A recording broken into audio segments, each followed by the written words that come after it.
Jose was unbelievable tonight. He changed the game. His speed, his ability to touch the paint, you know, again, you give San Antonio a lot of credit. They're trying to throw a lot of different things at us defensively, kind of a matchup man / zone. And if you don't close out to Jose as hard as he works on his shot, he's going to make you pay. If you close out to him, he's quick enough to go by you. And he made some great basketball plays offensively tonight, and then he was great defensively. But you talk about a total team effort when we hit adversity. And that's all we've talked about all year. Hitting adversity, hitting adversity, hitting adversity. I embrace it through the year. We have to hit it because we have to see if we're connected enough for moments like this. And our guys showed their resiliency and showed they're connected enough to handle a moment like that. The series isn't over. It's going to be tough down in San Antonio. But I applaud all my guys and all my coaches for trying to find a way and finding a way to get in a win tonight. And the city applauds you and all of the players. We'll be right back.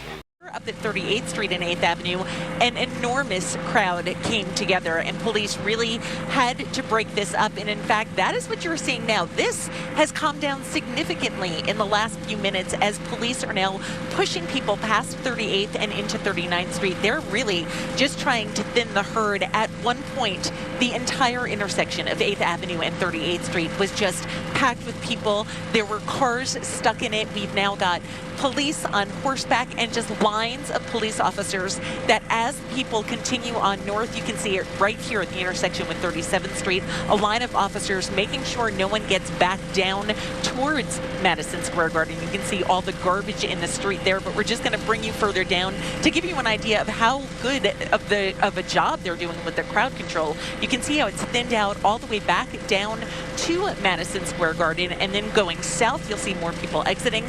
Huge crowds in the streets here. It seems most of the activity is off to the north, but police really keeping it under wraps. Reporting live over Madison Square Garden, Shannon Stone, Channel 7 Eyewitness News. All right, good to hear. Let's keep it safe as people are headed to the after party. I'll tell you, people who don't want to leave, a lot of people still inside the garden. Take a look at the floor. People still taking in the history that unfolded there tonight. And what history unfolded. We're going to check in with Ryan Field live from the garden coming up next in sports. We'll be right back.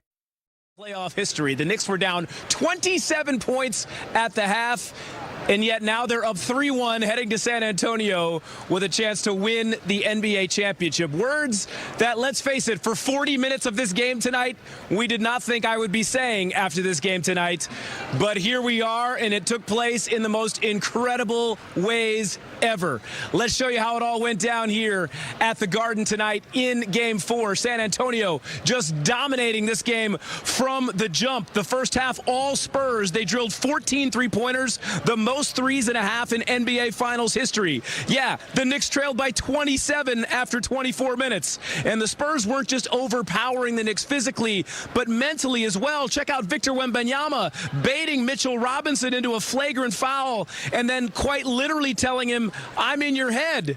If only he knew what was soon to come. Because after cutting San Antonio's lead to 15, going into the fourth, the Knicks got into the Spurs' heads. 4.5 minutes to go in the game. Knicks down 7, and it's OG Anunoby. The corner three. That's good. The Garden was absolutely shaking as New York was down just 4. And after making a 3 of his own, all of a sudden, Jalen Brunson getting loose in the lane. A patented floater. That's good. And suddenly, the Knicks had their first lead of the night, but the Spurs led by 1 with just 5.7 seconds to go, and this will be the moment that's remembered forever.